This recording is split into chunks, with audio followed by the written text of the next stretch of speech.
Hello ladies and gentlemen, and welcome to our BKB wool report. Jacques, morning. Morning, Leon. Jacques, catalog 15, done and dusted, the last one for 2023. Yeah, we've made it, and we've made it good. Yeah, actually we ended at the market report's going to show a little bit downward trend of about 1.1 to 1.4% that the market is down. Yeah. But in dollar terms, the market actually held its levels. Yeah. And we ended at a dearer note in USD terms than where we started. So there's definitely a little bit of an upwards movement in the market. And yeah, now let's hope we can continue on this trend. Leon, I think we must remember last week we said 6% is a big jump. Yeah. We kept that. It was 3% movement physical wool market and 3% currency. Yeah. And we kept that whole 6% this week. Yeah. So this one that it comes down, that is currency. Then I can handle that. Yeah. I've got no control over it. So yeah, like you said, in dollar terms, it seems like there's movement in the market, in the wool market. Yeah. And I've just before we started the recording, I had a chat with one of two of the buyers, T&U, one of the biggest buyers and wool processors in the world. And Wimpy said the level of business is definitely better than where they were a few weeks ago. Yeah. So there's good business being done at this stage, and that's absolutely positive. Yeah. Yeah, he bought his 2,000 bales this week. Yeah. A little bit more than 2,000. Between the three biggest buyers, they bought 75% of the market. Yeah. But Moriano coming out on top with just over 4,000 bales. On their side as well, and which is actually a good sign to me as well. You'll remember about 2-3 auctions ago, they weren't even in the normal top one position where they normally are. Yeah. And now suddenly coming back and buying 4,000 bales on an auction. Yeah. So yeah, that's a positive sign on its own.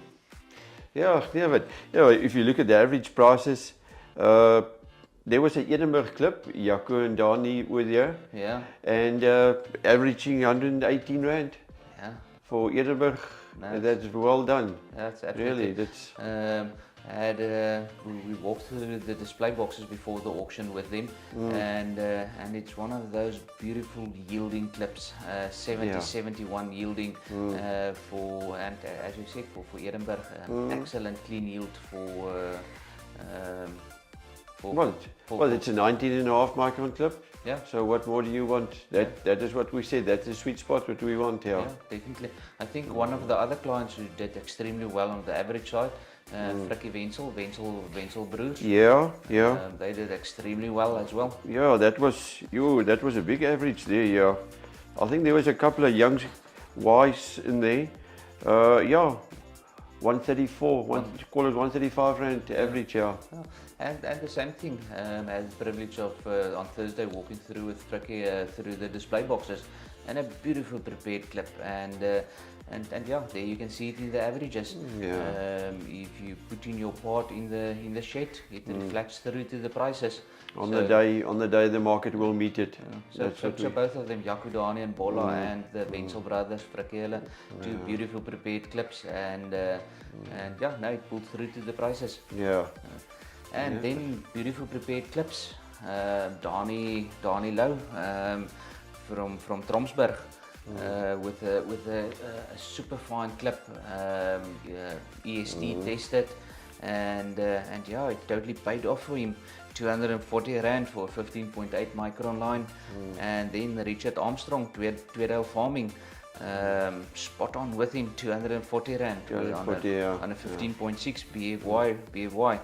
And then Alphonse van die Kerk, Alphonse and François van die Kerk, Robview Farming, not too far behind, 228 with a 15.6 AFF H line. And yeah, so three, and all three of them Exactly the same thing. Yep. Sound wool, that's what you want, that's what the market wants, yeah. And the work has been done in the shearing shed, so the preparation. What is actually very nice, was very nice to see, was on both Donnie Low and on Alphonsus' clip on the Rockview Farming.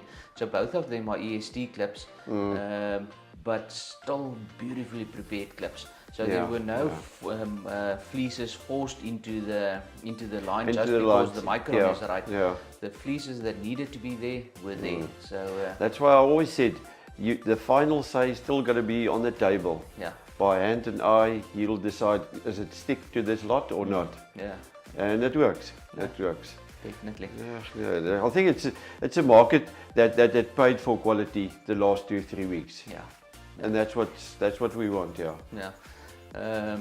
You normally, especially on these super fines, you tend to have a little bit of variation because the micron group is so small, and to get to these super fines, these 15.5, the fleeces is sometimes pushed, but on on all of these, Donnie, Richard, Alphonsus, three beautiful super fines. Don Low were last year our top lot that we sold for the whole season. It was last season. Yeah, so, well, it's like you said, it's there, the quality is there. Yeah. It's unfortunately for the super fines, the market is not 100% where we used to be. No. But it looks like it's improving. Yeah. So, well. Yeah, definitely. Jacques, I think that's about what happened in the market. Die 10de Januarie. 10 jaar is ons terug, ja. 10de Januarie begin ons met Catlog 16. Catlog 16. Bietjie 'n kleiner veilingkie, nie so reusagtig nie.